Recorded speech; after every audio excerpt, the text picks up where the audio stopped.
सुन्दर सुन्दर विनायक अतिमङ्गलदायक विनायक विघ्नकोटिहर विमल गजानन सकल विघ्नहरि साई गजानन सकल विघ्नहरि साई गजानन ईश्वरी नंदन पर्ति गजानन ईश्वरी नंदन पर्ति गजानन ईश्वरी नंदन पर्ति गजानन जय जय गणेश जय श्री गणेश जय जय गणेश जय श्री गणेश जय जय गणेश जय श्री गणेश जय जय गणेश जय श्री गणेश सुंदर सुंदर Vinayak आदिमंगलदायक Vinayak. Om Shri Ganeshaya Namaha. Welcome to Mother Media Bhakti YouTube channel. My name is Preeta Srinivasan. Om Shri Sai Ram. This week we all are going to recite the two chapters together, that is 16th and 17th chapter. In these chapters, Hemad Band has described the story of a rich gentleman who wanted Brahma Gyan quickly from Saibaba. Before that, my very humble pranams to your divine feet, Om Shri Sai Ram. In the last chapter, Mr. Cholkar's vow of small offering was completed and accepted. In that story, Saibaba showed that he would accept with appreciation any small thing offered with love and devotion. But if the same thing was offered with pride and haughtiness, he would reject it, that is, he won't accept it. Haughtiness means quality of being arrogantly superior.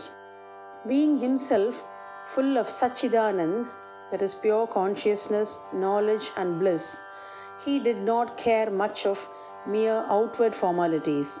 But if an offering was made in a humble spirit, the same was welcome and he accepted it with pleasure and avidity.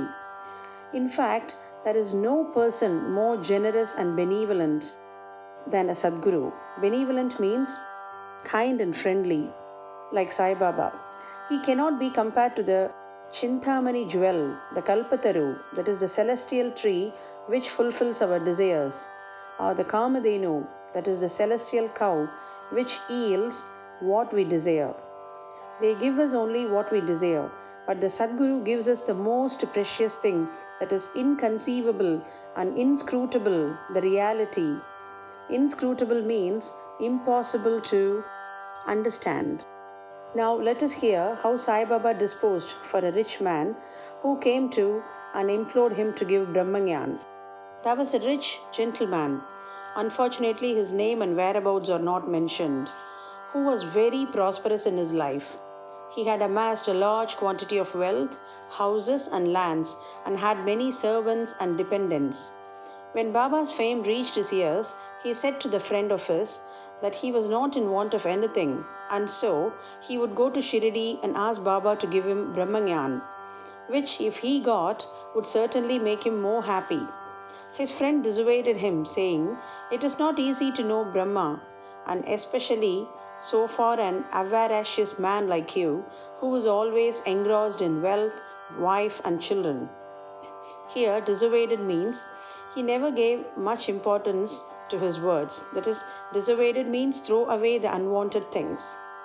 And who will in your quest of Brahmagyan satisfy you, who does not give away even a paisa in charity? Not minding his friend's advice, the fellow engaged a return journey Tonga and came to Shiradi. He went to the masjid. Sai Baba fell at his feet and said, "Baba, hearing that you show Brahma to all who come to you, I too have come here all the way from my distant place. I am much fatigued by the journey." Fatigue means tired, dull, tiredness. "And if I get Brahmagyan from you, my troubles will be well paid and rewarded." Baba then replied, "Oh, my dear friend, do not be anxious. I shall show you Brahma. Many people come to me and ask for wealth, health, power, honor, position, cure of diseases, and other temporal matters. Rare is the person who comes to me and asks for Brahmagyan. There is no dearth of people asking for worldly things, but people interested in spiritual matters are very rare. I think it is a fortunate and auspicious moment when persons like you come and ask me for Brahmagyan. So forthwith, I show to you with pleasure Brahma, with all its accompaniments and complexities. Saying this, Baba started to show his Brahma. He made him sit there and engaged him in other talk and thus made him forget his question for the time being. Then he called a boy and told him to go to one Nandu Marwadi and get from him a loan of ₹5. The boy left and returned immediately, saying that Nandu was absent and his house was locked. Then Baba asked him to go to Bala Grocer. Grocer means it is a provision shop owner, and get from him the said loan. This time also the boy was unsuccessful. This experiment was repeated again, twice or thrice, with the same result. Saibaba was, as we know, the living and moving Brahma incarnate. Then someone may ask, why did he want the paltry sum of ₹5 and why did he try hard to get it? In reality, he did not want this sum at all. He must have known that Nandu and Bala were absent, and he seemed to have adopted his procedure as the test for the seeker of Brahma. That gentleman had a roll or bundle of currency notes in his pocket, and if he was really earnest, he would not have sat quiet and be a mere onlooker when Baba was frantically trying to get a paltry sum of ₹5. So he knew that Baba would keep his word and repay the debt, and that the sum wanted was insignificant. Still, he could not make up his mind and advance the sum. Such a man wanted from Baba the greatest thing in the world, which is the Brahmagyan. Any other man who really loved Baba would have given to him ₹5 at once, instead of being a mere onlooker. It was otherwise with this man. He advanced no money, nor did he sit silent, but began to be impatient, as he was in the haste to return and implore Baba, saying, "Oh Baba, please give me Brahmagyan soon." Baba replied, "Oh my dear friend, did you understand all the procedure that I went through, sitting in this place, for enabling you to see Brahma? It is in short, this for seeing Brahma, one has to give 5 things, surrender 5 things. They are 5 pranas, that is vital forces, 5 senses, mind, intellect, and ego. This path of Brahmagyan or self-realization is as hard as treading on the edge of the razor. Saibaba then gave a rather long discourse on the subject, the purport of which is given below. That is qualification for Brahmagyan or self-realization. Mumukshu, or intense desire to get free. All persons do not see or realize the Brahma in their lifetime. He who thinks that he is bound and that he should get free from bondage and works earnestly and resolutely to that end, and does not care for any other thing, is qualified for the spiritual life. Virakti, or a feeling of non-attachment with the things of this world and the next. Antarmukha, that is introversion. Our senses have been created by God with a tendency to move outward, and so man always looks outward and not inward. Catharsis. Catharsis is eliminating all base ideas and emotions. Unless a man has turned away from wickedness and stopped from doing wrong, and has entirely composed himself, and unless his mind is at rest, he cannot gain self-realization even by means of knowledge. Right conduct. Unless a man leads a life of truth, penance, and insight, a life of celibacy, he cannot get good realization. And preferring Shreyas, which is good, and Prayas. Prayas is the pleasant. There are 2 sorts of things, that is good and the pleasant. The former deals with spiritual affairs and the latter with mundane matters. Both these are open to man for acceptance. Control of the mind and the senses. The body is a chariot, and the self is its master. Intellect is the charioteer, and the mind is the reins, the senses, or the horses, and sense objects, or their parts. He who has no understanding and whose mind is unrestrained, that is, not restricted, has his senses unmanageable, like the stray horse of a charioteer, does not reach his destination, but goes through the round of births and deaths. But he who has understanding and whose mind is restrained has his senses under control, like the good obedient horse of a charioteer, reaches the destination, that is, the state of self-realization. Purification of the mind. Unless a man discharges satisfactorily and disinterestedly the duties of his station in life, his mind will not be purified, and unless his mind is purified, he cannot get the self-realization. And the necessity of a guru. The knowledge of the self is so subtle and mystic that no one can, by his own individual effort, ever hope to attain it. So the help of another person, that is, teacher, who has himself got self-realization, is absolutely necessary. What others cannot give with great effort and pains can be easily gained with the help of such a teacher, for he has walked on the path himself and can easily take the disciple step by step on the ladder of spiritual progress. And lastly, the grace of the Lord is most essential thing. When the Lord is pleased with anybody, he gives his viveka and vairagya and takes him safe beyond the ocean of mundane existence. The self cannot be gained by the study of Vedas, nor by intellect, nor by learning. He whom the self chooses gains it. To him, the self reveals its nature, says the Katha Upanishad. After the dissertation was over, Baba turned to the gentleman and said, "Well, sir, that is your pocket, the Brahma in form of 50 times of 5, that is 250 rupees. Please take that out."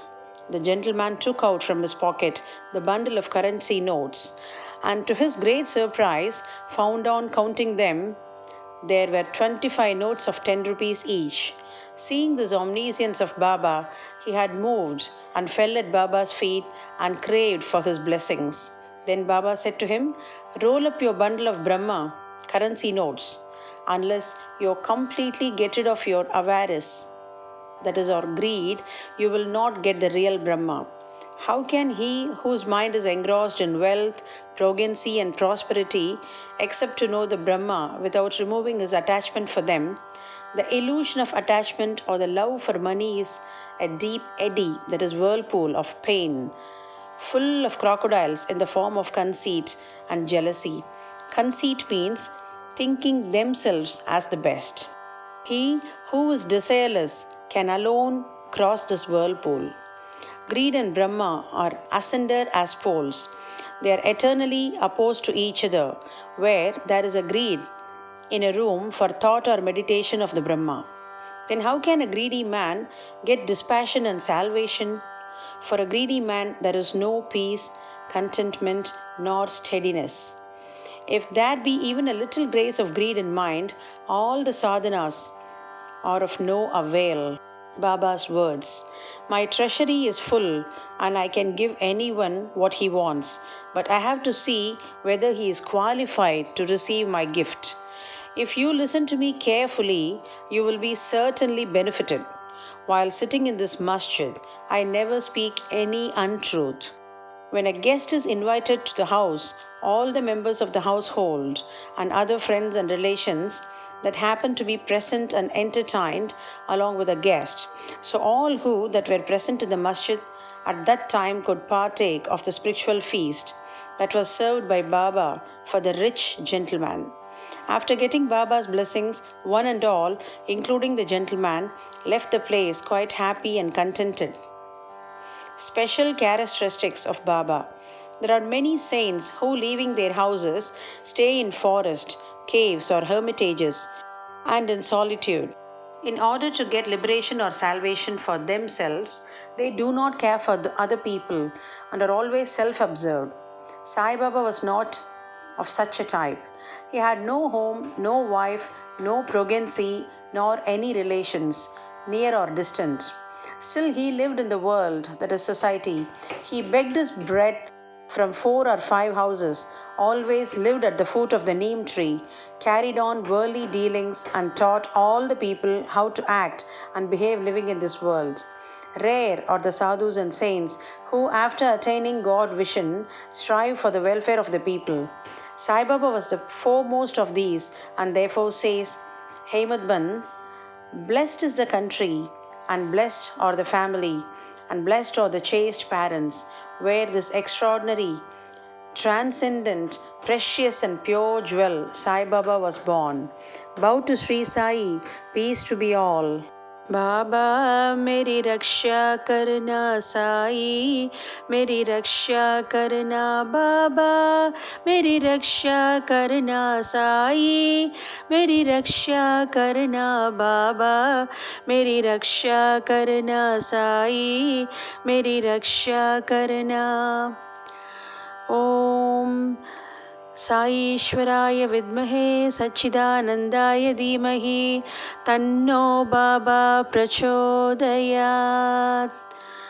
ओम सच्चिदानंद सद्गुरु साईनाथ महाराज की जय. Om Shri Sai Ram. Thank you all, and please keep watching our Mother Media Bhakti channel and post your comments and feedbacks.